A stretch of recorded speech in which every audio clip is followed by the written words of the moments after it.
Hi guys, fancy meeting you here again. Glad you tuned in. Today we're going to talk about part three, social psychology. In this screencast, we're going to talk about group influence, some other concepts. We already looked at conformity and obedience. We're also going to look at how we can predict what other people will do in the presence of others. So here we go. Okay, one thing that happens when people are in groups is called group think. This is when you have a group and there's a strong desire for harmony, the idea that we all have to get along. And that affects decision making because the harmony overrides the realistic appraisal of alternatives. So instead of looking at reality, you're affected by this desire to be harmonious. Dissenting opinions are sometimes hushed, or even in yourself, if you have a dissenting opinion, you just might not say it. Some historical examples. They think this happened with Kennedy and the Cuban Missile Crisis. I don't know if you remember that from US history or if you've studied it yet, but it was kind of a bad idea. It didn't go well, but while the decision making was going on, people were focused on harmony. Same thing with the Watergate cover-up. Nixon, the group made some bad choices, and they think it was affected by groupthink. This also happened in Russia. There was a big nuclear reactor disaster at Chernobyl, and the way people dealt with it, it looked like groupthink happened there also. Similar to groupthink, there's something called group polarization, but I don't want you to get these two things confused. To polarize is to become more extreme.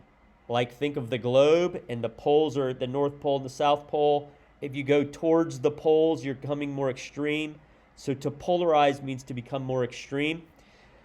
So sometimes when groups start discussing something and they all hear each other with a certain opinion, it reinforces that opinion, and the group all shifts and becomes more extreme because they all agree with each other. So you can see on this graph, when they have people that were kind of prejudiced and they got together and started discussing things, they became more prejudiced. When the group was low prejudice and they got together, they started discussing things, they became less prejudiced. So sometimes people think that's happening in politics today, in American politics. The groups are becoming more polarized. There's group polarization. Another thing that happens with groups, this is a really sad thing that happens. It's called the bystander effect. They noticed this effect at first with this woman named Kitty Genovese in New York City. She was attacked by like a mugger. She was being mugged, and there was an apartment building that's like several stories high, and there's people sitting out on the porches of the apartment building, and they watched her get attacked, and nobody did anything to help her. The attacker leaves, comes back, sexually abuses her. Nobody does anything. So news of this incident got out, and social psychologists started researching it, and they noticed that this happens all the time. If there's a crowd, people are less likely to help, and that's called the bystander effect. You can see this chart. The more people that are available to help, down here, 1, 2, 3, 4, the more people available, the less people are likely to help. The idea behind this is that there's a diffusion of responsibility. If I'm all by myself and I see someone having a heart attack, I got to help out. I'm the only one that can help. If there's 5 of us, I'm not the only one, and then there's this diffusion of responsibility. People are less likely to help. Another thing that happens in crowds, there's kind of a mob mentality sometimes, and it's called de-individuation. Like, instead of being an individual, you become a member of a mob, and you lose your self-awareness and your self-restraint because the mob mentality takes over. They think that this happens because the crowds foster some arousal. You get aroused and you feel anonymous. So you might do things that are criminal, breaking windows in a storefront or getting violent with the police, because you have this sense of anonymity. I have a time where I got caught up in some crowd behavior. When I was in college in 1993, my sophomore year, we won the national basketball championship, and people were going nuts. There's like 20,000 college students. They are all out in the streets.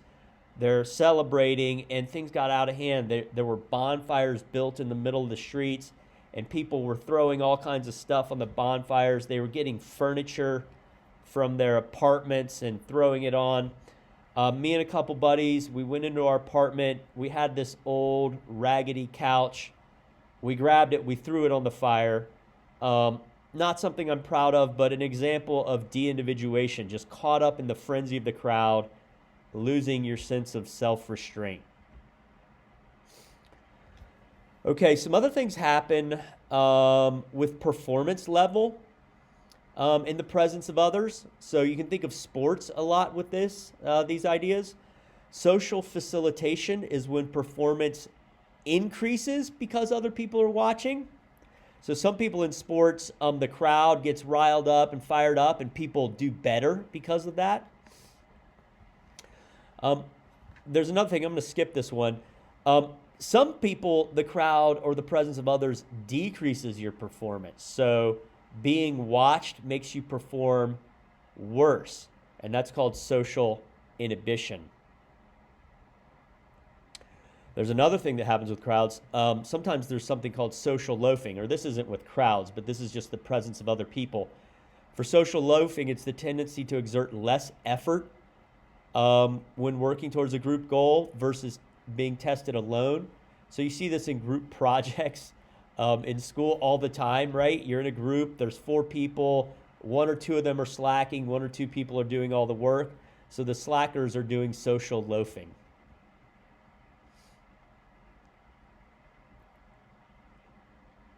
So social inhibition, it's not just sports or performance. It could just be taming your behavior, like toning it down. For instance, like people who would maybe sing to themselves. If you're at your house or you're by yourself, maybe you sing, maybe it's in the shower. But when you're around others, you're walking down the halls of Bozeman High or Gallatin High, you're not singing by yourself.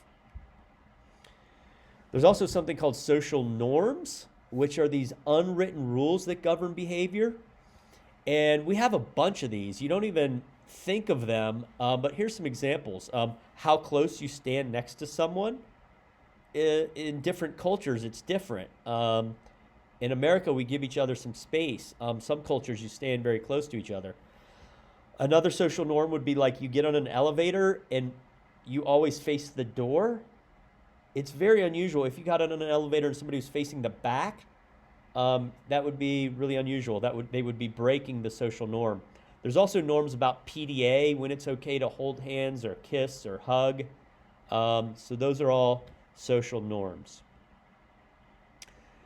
Okay, now the next topic we're going to look at is social traps. And these are situations when a group of people act to obtain a short-term individual goal, and in the long term, the group loses out. So it could be a small group, could be a community, could be a team, could be a country, but the group loses out. So we're going to look at 2 of these. The first one is called a prisoner's dilemma. If you can imagine 2 prisoners getting picked up by the cops, and they're being questioned, and the cops are questioning them in different rooms. Now, the thing that would make the most sense for the prisoners would be to not confess. If neither one of them confesses, then neither one of them is found guilty. But usually what happens is that they both confess, or they both tell what happens, because if they tell what happened, they can get a reduced sentence. And the other guy, if he tells what happens, he can get a reduced sentence. But when they both tell what happens, they both end up being found guilty, and they both end up going to jail. So it's the prisoner's dilemma. Should they be quiet, or should they talk about what happened? Usually they end up talking about what happened, which is worse for the group, but they think it's going to be better for them individually. The tragedy of the commons is another social trap. In this situation, there's a resource, like an environmental resource usually, that's shared. There's no private ownership. individual users take out of the resource in a way that depletes the resource, and then in time there's no resource left. So an example would be grazing on a field that isn't commonly owned. If you have like 10 people bringing their cows and they all graze, well, the incentive is for them to graze as much as they can to get as much grass for their cows, because then their cows will be better off. But when all 10 herders do that, the field is depleted and it's grazed, it's overgrazed, and the grass never grows back. So the resource is lost for everyone. Now you see the tragedy of the commons with overlogging the forests, dumping trash in the oceans, dumping pollution into the atmosphere. Right, the oceans and the atmosphere, nobody owns them. They're not owned, so people just throw their trash into them. You see it with overhunting of rhinos. People are trying to get as many of the rhino horns as they can. You even see this with like graffiti in the bathrooms at the high school.